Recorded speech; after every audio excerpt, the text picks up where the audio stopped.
원래 그 법정 공정 그 대학 교육의 그 법정 그 기간이 15주예요, 한 학기가. 근데 이제 중앙대 16주 합니다. 그래서 좋은 거지 뭐. 공부 더 시키겠다는데, 그죠? 좋게 봐야지. 자, 그래서 다른 학교도 지금 기말고사 시작했어. 자, 그래서 오늘 우리가 볼 내용은 자 운송 서류입니다. 운송 그리고 여기 보면 그 8장의 제목을 좀 보면 운송 서류와 전자 운송 기록이에요. 전자 운송 기록 그렇게 나뉘어져 있다. 그래서 송화인은 선택할 수 있습니다. 비유통 운송 증권이거나 아니면 유통 운송 증권으로서 사용되어질 수가 있습니다. 그리고 전자 운송 기록으로 사용하고자 할 때도 선택해서 사용을 할 수가 있습니다. 이거는 10%의 옵션입니다. 10%의 옵션 어떻게 선택을 할지. 자, 그리고 계약 명세라고 되어 있는데 이제 이 계약 명세란 게 운송 증권에 들어갈 내용이에요. 운송 증권에 들어갈 내용. 그래서 운송 증권이나 전자 운송 기록에는 송화인이 제공된 바에 따라서 다음의 내용들이 들어가야 된다라고 되어 있어요. A, B, C, D가 주요하게 포함되어 있어야 될 인포메이션입니다. 그래서 A 보면 운송에 적절한 하물에 대해서 하물이 무엇인지, 그리고 B, 하물의 식별을 위해서 필요한 주요 기호, 이게 이제 하인을 얘기하는 거죠. 자, C, 포장 또는 계품의 수, 하물 용량, 그리고 D, 송화인이 제공한 경우에 하물의 중량, 이런 내용이 들어가 있어야 합니다.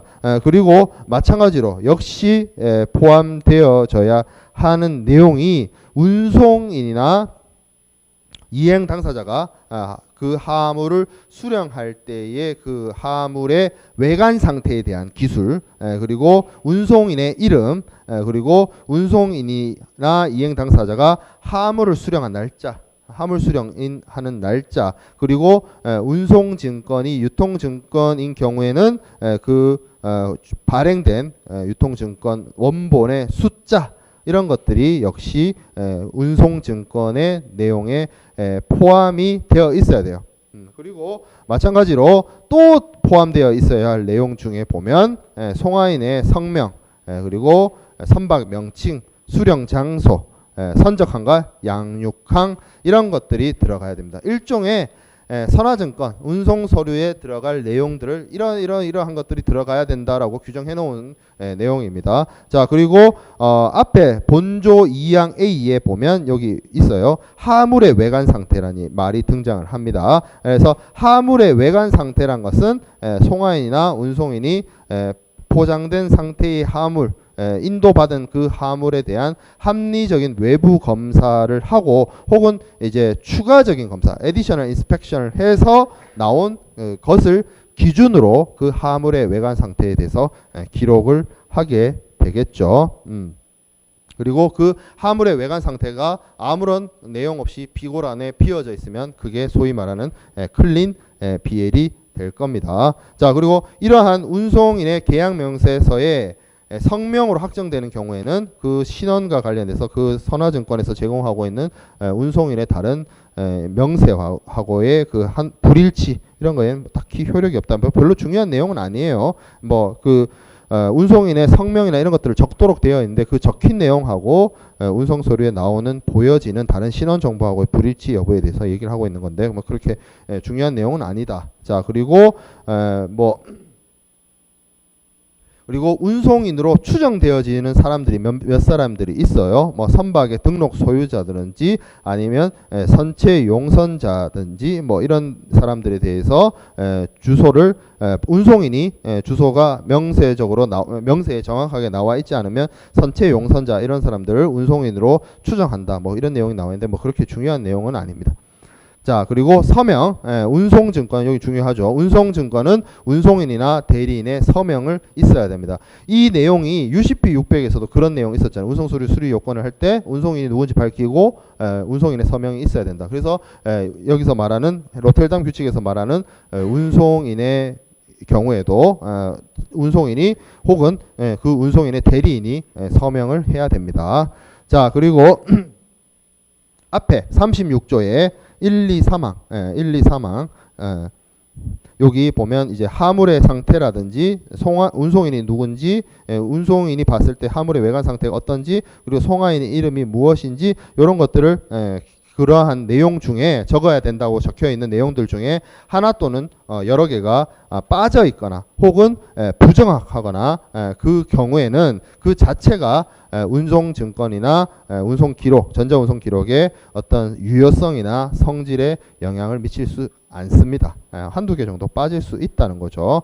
그리고 그 운송 증권의 내용에 날짜가 기재되어 있는데 날짜가 적혀 있어요. 2017년 6월 9일 뭐 이렇게 날짜가 적혀 있는데 그 날짜가 무슨 의미인지 잘 모르겠다라고 하면 그 날짜는 선박의 선적일로 간주한다는 내용이 들어가 있습니다. 자, 그리고 여기 3번 39조 3번에 무슨 내용이 있냐면 계약명세에 선화증권 같은 운송증권의 내용에 운송인이나 이행 당사자가 화물을 수령할 당시에 화물의 외관 상태에 대한 어떤 아무런 기재가 없어요. 그런 뭐다? 클린 비엘이다.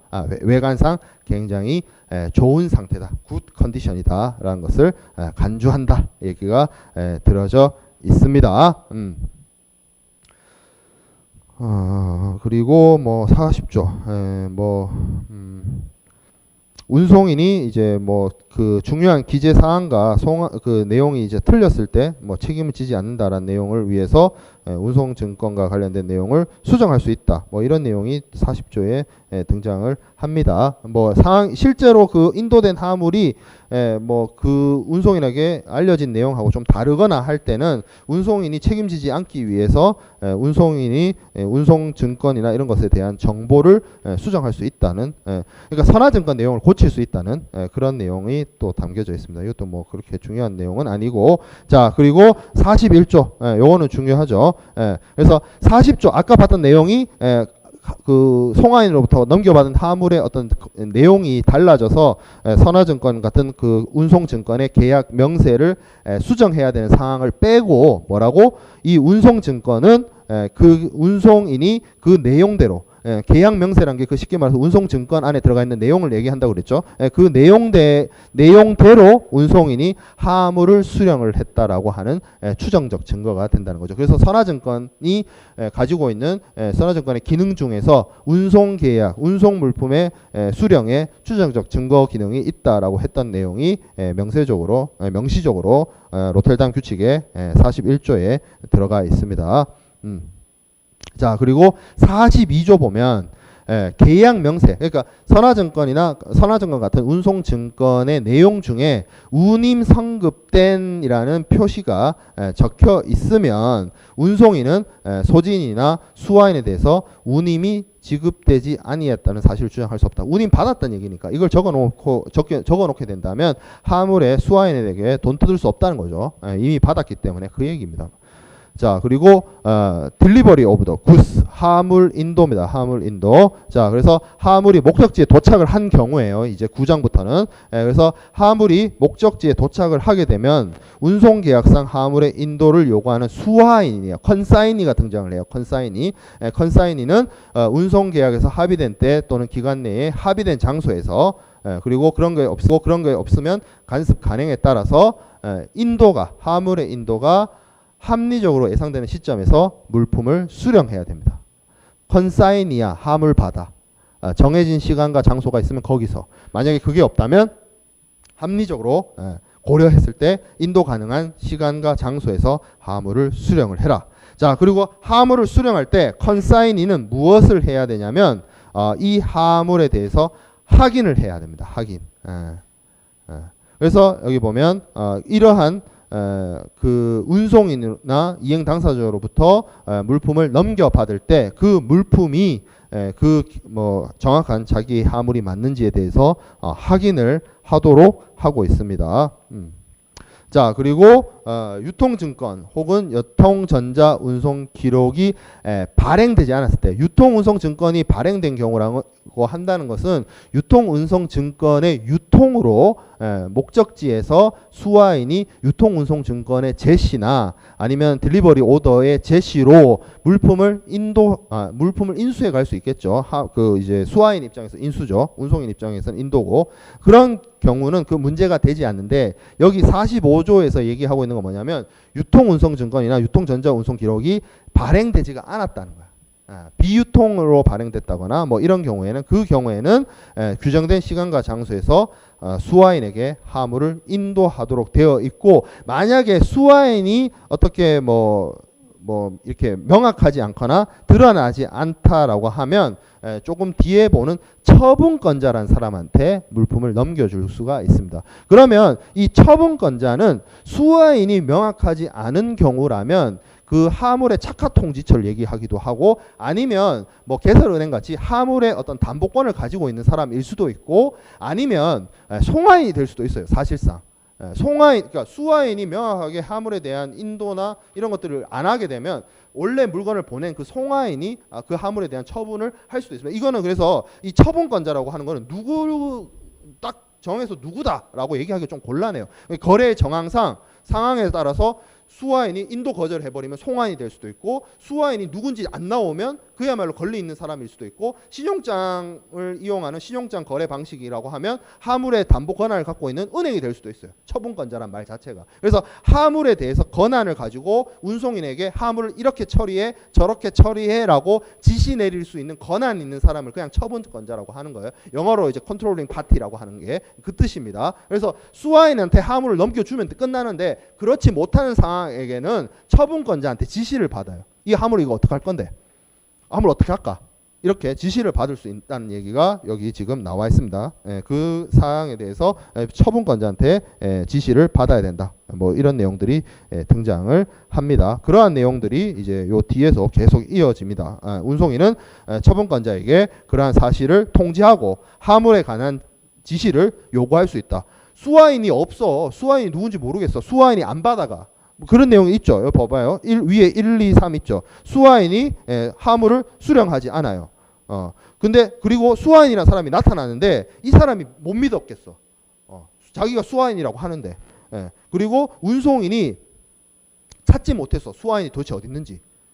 이러면 이제 쉽게 말해서 인도를 못하게 되잖아. 수화인한테 못 넘겨주잖아. 수화인이 없고 수화인인 사람이 이상하고 수화인을 못 찾겠으면. 그럼 어떻게 한다? 화물에 대해서 운송인에게 이 화물을 어떻게 처리할 것인지라고 지시할 수 있는 사람, 그게 송화인이 됐든 아니면 담보권을 갖고 있는 은행이 됐든 그런 사람한테 이거 어떡할 건데, 이 화물 어떡할까, 지시를 지시를 요구할 수 있고, 그 지시에 따라서 운송인은 행동을 할 수가 있는 겁니다. 그런 내용들이 나오죠. 자, 그리고 상한성을 가진 비유통 운송증권이 발행된 경우 마찬가지예요. 비유통 운송증권인데 상한성을 가졌어요. 이게 뭔 말이야? 웃기죠. 비유통 증권인데, 그러니까 지시식으로 딱 누구 건지라고 화물이 딱 적혀 있는데, 그것을 통해서 상환할 수 있는 권리증권 같은 뭐 어떤 서류다라고 보는 거죠.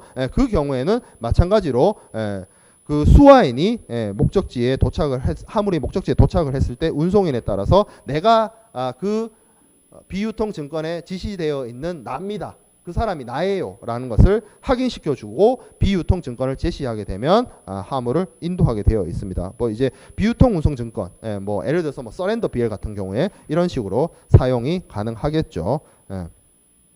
마찬가지로 여기 그 다음 슬라이드에 있는 내용도 같은 얘기예요. 수화인을 못 찾거나 수화인이라고 나타난 사람이 좀 이상하거나 뭐 이런 경우에 운송인은 그러한 처분권을 가진 사람한테 요구할 수 있다. 뭐 그런 내용입니다.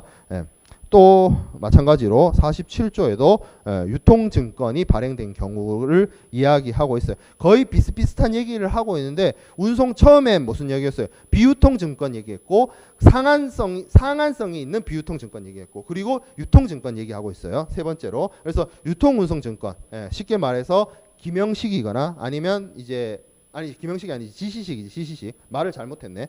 앞에 비유통증권이 김영식이죠. 이름이 적혀 있는 사람. 자, 지시식은 유통증권이에요. 아니면 뭐 소지인식이거나 뭐 이런 경우 지시식 증권에 해당되는 유통운송증권의 경우에는 그 유통운송증권이나 유통전자운송 기록의 소지인이 목적지에 도착한 화물에 대해서 운송인에게 인도를 청구할 권리가 있고, 이러한 유통운송증권을 제시하고 선화증권 제시하고 화물을 찾아갈 수 있다. 그런 내용이 나와 있습니다. 뭐 그 외에 뭐 뒤에 내용들도 뭐 거의 그런 내용이고, 또 여기 있는 내용도 앞에 있는 얘기가 똑같죠. 수화인이 소지인이 유통운송증권의 소지인이 안 나타나, 그리고 나타나는데 이상해, 뭐 이런 경우에는 운송인은 뭐 다른 지시를 요구할 수 있다. 그 같은 내용이 계속 나오고 있습니다. 그래서 앞에서 봤던 내용을 요약을 하면 처음에 나오는 게 비유통성, 그리고 비유통성인데 상환 가능해, 그리고 유통성 증권,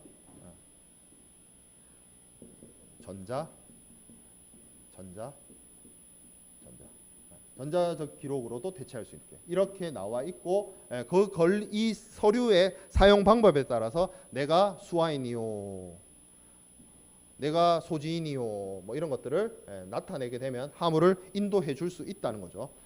그런데 이런 사람들이 나타났는데 이 사람이 예를 들어서 화물을 인도를 하지 않거나, 그리고 이상하거나, 그리고 못 찾겠어요. 그러면 어떻게 한다? 운송인은 이 화물을 어떻게 처리할 것인지에 대해서 지시를 받을 수 있다. 그 얘기가 공통되게 나와 있어요. 공통된 모양의 형식으로 같은 얘기를 반복해서 하고 있습니다. 자, 그리고 48조 인도되지 않은 화물, 화물이 목적지에 도착한 이래로 인도되지 아니한 것으로 볼 때는 어떤 경우냐라고 한다면 A, B, C, D, E라고 되어 있어요. 그래서 수화인이 이 화물에 대해서 수령하지 않는 경우, 혹은 처분권자가 혹은 소지인이 혹은 송화인이 화물에 대해서 적절한 지시를 하지 않는 경우, 그리고 앞에서 봤던 조항들에 의해서 인도를 거절할 권리가 주어지거나 거절할 것이 요구되어지는 거, 운송인한테.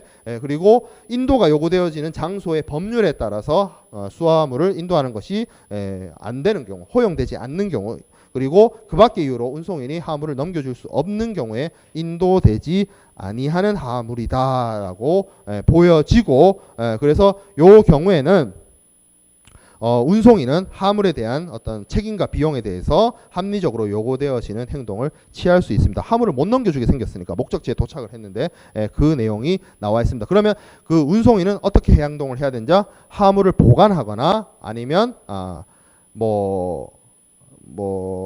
컨테이너에 실려 있으면 컨테이너를 꺼내거나, 컨테이너에서 화물을 꺼내거나, 아니면 관례나 법률에 따라서 화물을 매도하거나 파괴하는 등의 행동을 할 수 있습니다. 왜? 화물을 인도해가지 않았고, 화물을 인도해가지 않은 걸로 끝나는 게 아니라 처분권자나 송화인한테 얘기를 했는데 지시도 안 해줘, 어떻게 처리하라고. 그런 경우에는 운송인이 관례적으로, 간섭적으로, 합리적으로 화물을 처리할 수 있다라는 내용이 들어가 있어요.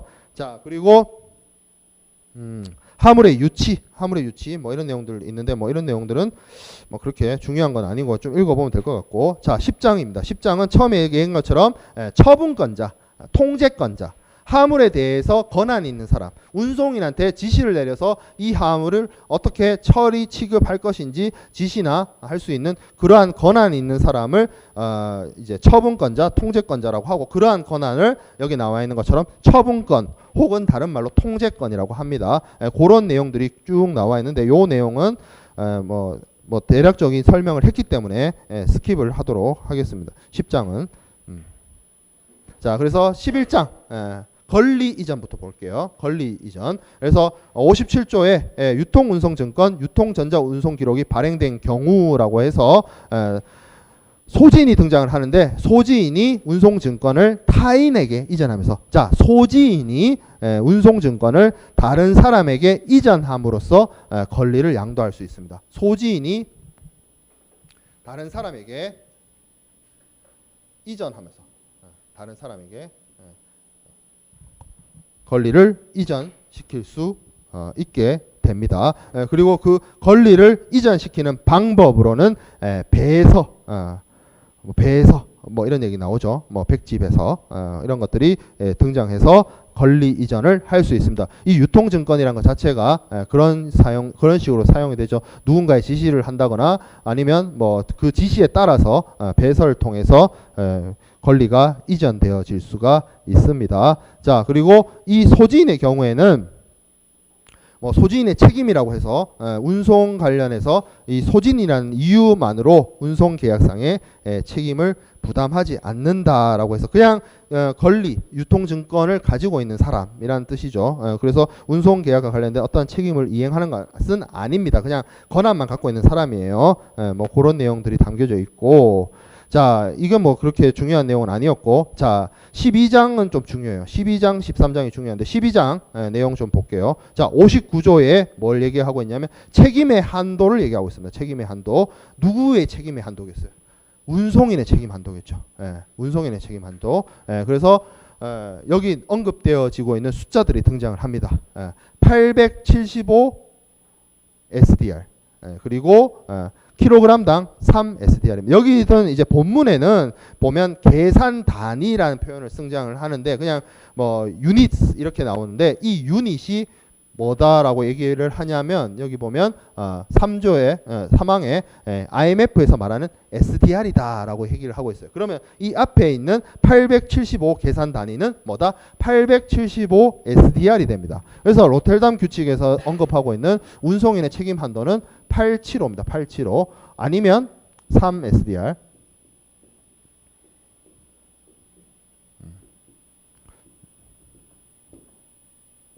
아니면 킬로그램당 3 SDR.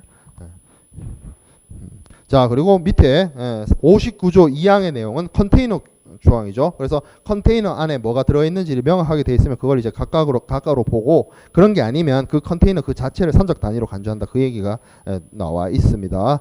자, 그리고 연착, 지연이죠. 지연의 경우에는 어떻게 한다? 운임의 2.5배. 운임의 2.5배. 지연은 운임의 2.5배의 책임을 집니다. 지연되게 되면, 화물이 늦게 도착하게 되면 그 내용이 나와 있습니다. 자, 그리고 61조에 되어 있는데 운송인이 의무 이행과 관련해서 손해를 발생시킬 의도로서 아니면 손해가 발생할 것으로 인식하면서 무모하게 자기 부작했다. 그러니까 고의로 사고를 냈다. 이렇게 되면 앞에 얘기했던 책임 제한을 원용할 수 없다. 이걸 이용할 수 없다라는 거죠. 고의로 사고 내면 그 얘기 마찬가지로 함부르크 규칙에도 다 있었던 내용입니다. 그런 내용이 61조에 들어가 있고요. 자, 그리고 제소기간 2년 동안 제소를 할 수 있습니다. 헤이그 비스비 1년이었는데 함부르크 이후부터 계속 2년이죠. 그래서 기간이 늘어나서 있습니다. 그리고 그 기간을 계산을 할 때는 화물이 인도되었어야 할 마지막 날로부터 2년의 기간을 계산을 하도록 되어져 있습니다. 그 제소기간 13장에 있는 내용이고, 자, 여기 보면 64조에 가보면 구상 청구 소송이 있어요. 요게 제3자에 대한 청구 소송입니다. 2년 끝나갈 때쯤 해서 누군가가 나한테 뭐 손해배상 책임을 걸었어요. 그러면 이 사람하고의 어떤 분쟁을 해결하기 위한 어떤 기간이 확보되어져야 되죠. 그러면 앞에서 얘기한 그 2년을 지나가더라도 소송을 제기할 수 있도록 되어 있습니다. 최소 그래서 여기 90일이란 말이 등장을 하죠. 최소 90일은 확보해줘야 되겠죠. 그 내용이 이것도 마찬가지로 헤이그 비스비나 함부르크에 있던 내용이에요. 그거 같이 보면 되겠죠. 그리고 뭐 그 내용 이건 65조까지는 뭐 크게 중요한 내용은 아니고 대충 이렇게 해서 로텔담 규칙의 주요한 내용들을 쭉 개괄적으로 살펴봤는데 운송인의 책임과 관련된 내용이 아까 우리가 쉬는 시간 전에 봤던 17조에 있었습니다. 그래서 이 운송인과 책임과 관련해서 책임 원칙은 가실 책임주의로서 청구자란 말이 등장을 했어요. 클레이먼트. 그래서 이 사람이 입증을 하게 되면 운송인은 자신의 잘못에 대해서 책임을 져야 된다. 다만 17조 3항에서 혹은 17조 2항에서 운송인이 자신의 가실이 아님을 입증하게 되면 운송인은 면책이 됩니다. 그리고 발생된 그 사안에 따라서 발생한 사유가 면책 카탈로그에 해당되는 하재라든지 천재지변에 해당된다라고 또 입증을 하게 되면 운송인은 면책이 된다라는 거죠. 그러한 내용들이 여기 운송인의 책임과 관련된 내용이었고 그 부분이 들어가 있었습니다. 자, 그럼 이거는 앞에서 봤던 내용이고 마지막으로 딱 이제 헤이그 규칙, 헤이그 비스비 규칙, 함부르크 규칙, 로텔담 규칙을 딱 서로 비교하면서 수업을 끝내도록 할게요. 그래서 헤이그 규칙은 헤이그 비스비 규칙은 지금 선화증권의 사용에 적용이 되고 있는 실제로 적용하고 있는 국제 규칙입니다. 선화증권 통일에 관한 국제 규칙이죠. 그래서 선화증권이 채약국에서 발행되거나 채약국 항우에서 운송이 시작되거나 아니면 그 법률을 그 헤이그 비스비의 내용을 그 나라 자국법에 수용되어져 있는 경우에는 헤이그 비스비 규칙이 적용이 됩니다. 하지만 함부르크 규칙이나 로텔담 규칙에서는 그 범위가 확장됐어요. 양육국이라든지 양육항이라든지 이런 것들이 채약국이면 이 국제 규칙이 적용이 가능하도록 되어 있었습니다. 그리고 적용 범위에 있어서도 헤이그 비스비나 함부르크는 국제 해상 운송에 적용이 되는 국제 규칙이었는데 로텔담 규칙은 플러스 됐어요. 뭐가? 육상 구간이 도어 투 도어로 바뀌면서 육상 구간이 바뀌면서 그래서 복합 운송에 적용 가능한 보면 이 로텔담 규칙의 내용을 쭉 들여다보면 이게 복합 운송에 충분히 사용 가능하겠구나 하는 내용들이 몇 번 있었어요. 그 부분에 대해서 제가 또 언급을 했죠. 그렇게 복합 운송에서 사용할 수 있도록 바뀐 국제 규칙이 로텔담 규칙입니다. 그리고 하물에 대해서도 헤이그 규칙이나 헤이그 비스비 규칙에서는 살아있는 동물이나 가판적 하물에 대해서 하물로 취급하지 않았지만 로텔담 규칙에서는 앞에 봤죠. 모든 종류의 하물을 하물로 봤죠. 그런 것들이 다 하물로 들어갔고 운송인의 책임 기간과 관련해서도 헤이그 비스비에서는 하물의 선적부터 하물의 양육시까지 태클 투 태클이 적용이 됐다라고 한다면 로텔담 규칙은 복합 운송에 적용 가능한 것처럼 도어 투 도어로 적용을 하고 있습니다. 자, 그리고 운송인의 의무와 관련해서 가장 기본적으로 가망 능력 주의 의무가 언급이 되죠. 근데 차이점이 있다라고 했어요. 헤이그 비스비 때는 뭐다? 출발할 때 발항할 때, 항구를 떠날 때 가망 능력을 갖추고 있으면 아무 문제가 없었지만 로텔담 규칙에서는 운송되는 도중, 그러니까 보이지 내도록 항해 도중에 계속 가망성을 유지하고 있어야 된다라는 거죠. 자, 그리고 화물 처리 주의 의무에 대해서도 언급하고 있고, 그리고 책임 원칙은 마찬가지로 공통되게 가실 책임주의입니다. 운송인이 잘못한 게 있으면 가실을 한 게 있으면 하물의 멸실 손상 지연이 운송인의 가실에 의해서 발생하게 됐으면 그 범위 한도 안에서 운송인이 책임을 진다. 만약에 운송인이 하물의 멸실 손상에 대해서 잘못이 없다거나 아니면 뭐 상당한 주의를 기울였는데도 불구하고 발생한 사고에 대해서는 책임지지 않는다라는 취지가 헤이그 비스비와 로텔담 규칙에 있습니다. 함부르크 규칙의 경우에는 기본적으로 가실 추정이 들어가요. 근데 기본적으로 일단 운송이 운송인이 잘못을 한 것으로 보고 운송인한테 자기 스스로가 자기를 면책시키기 하기 위해서는 스스로를 입증하도록 좀 두고 있죠. 그래서 이거는 안 먹혔다. 운송인들이 받아들여지질 않았다. 그래서 함부르크 규칙은 망했다. 이야기까지 했습니다. 자, 그리고 뭐 입증 책임과 관련해서 쭉 내용들이 나와 있는데 뭐 헤이그 비스비 규칙의 경우에는 운송인이 일단 그 불가망으로부터 면책을 하기 위해서는 자신이 상당주의를, 그러니까 쉽게 말해서 젖잘싸했다는 것을 입증하도록 되어 있었고, 로텔담 규칙에서도 마찬가지로 송화인이 입증하는 것으로 바뀌어 있어요. 가망 능력 주의 의무에 대해서 운송인이 스스로 입증하는 거, 로텔담 규칙에서는 송화인이 입증하는 것으로 이렇게 바뀌어서 있습니다. 가망 능력 주의 의무에 대해서는. 그리고 하물 처리 주의 의무에 있어서는 헤이그 비스비에서는 운송인이 입증하고 로텔담 규칙에서는 운송인이 입증하고 이런 식으로 바뀌었습니다. 이런 식으로 규정되어 있어요. 그런 내용들이 들어가 있습니다. 입증 책임과 관련된 부분은 좀 내용적으로 접근하기 조금 어려운 측면이 있는데 그냥 요 표에 있는 원문보다 요 표에 있는 내용들 좀 보면 될 것 같아요. 그리고 입증 책임보다 중요한 거는 앞에 있는 책임 원칙이죠. 책임 원칙과 관련해서 좀 차이점이 나니까 그거 좀 살펴보도록 하면 될 것 같아요. 자, 그리고 면책 사유, 요게 더 중요하죠. 그래서 면책 사유에 해당됐던 항해 가실 면책이 로텔담 규칙에서는 마찬가지로 폐지가 됐다. 그래서 운송인의 책임에 뭐가 있었어요? 선장 선원의 잘못에 대해서 운송인이 책임을 진다라는 내용이 로텔담 규칙 18조에 있었습니다. 그 내용으로 들어가면서 면책 카탈로그, 다른 면책 카탈로그 하재라든지 천재지변이라든지 물품 고유의 하자라든지 이런 애들은 다 살아 돌아왔는데 함부르크 규칙 때 없어진 것들이 다 살아 돌아왔는데 로텔담 규칙에 와서는 항해상 가실은 면책은 삭제됐다. 그래서 이 말이 로텔담 규칙이란 게 운송인의 어떤 입장과 하주의 입장이 어느 정도 고려됐다라고 보여지는 거예요. 함부르크 규칙은 철저하게 하주 입장이었거든. 그러니까 운송인 입장을 전혀 고려되지 않은 상태에서 만들어진 것이기 때문에 조금 그런 면에서 있어서 운송인들이 이 협약에 대해서 굉장히 거부감을 나타냈었는데 로텔담 규칙에서는 운송인과 하주의 입장이 어느 정도 적절하게 반영이 되어 있다라고 볼 수 있는 거죠. 하지만 책임 한도액은 또 늘었어요. 함부르크 규칙보다 좀 늘었습니다. 그래서 함부르크 규칙이 835 SDR이었는데 로텔담 규칙은 875 SDR, 3 SDR로 높아졌습니다. 그런 차이가 있네요. 그런 쪽까지 좀 살펴보도록 하면 될 것 같아요. 그래서 해상 운송에 적용하는 국제 규칙, 대표적인 국제 규칙 요 세 가지를 비교해서 살펴봤습니다. 수업 오늘 뭐 굉장히 좀 난해하고 어려운 내용이 많았는데 듣느라 고생했고 시험 준비 잘 해서 유정의 미를 거두길 바랍니다. 수고했고 다음 주에 시험 시간 때 보도록 합시다.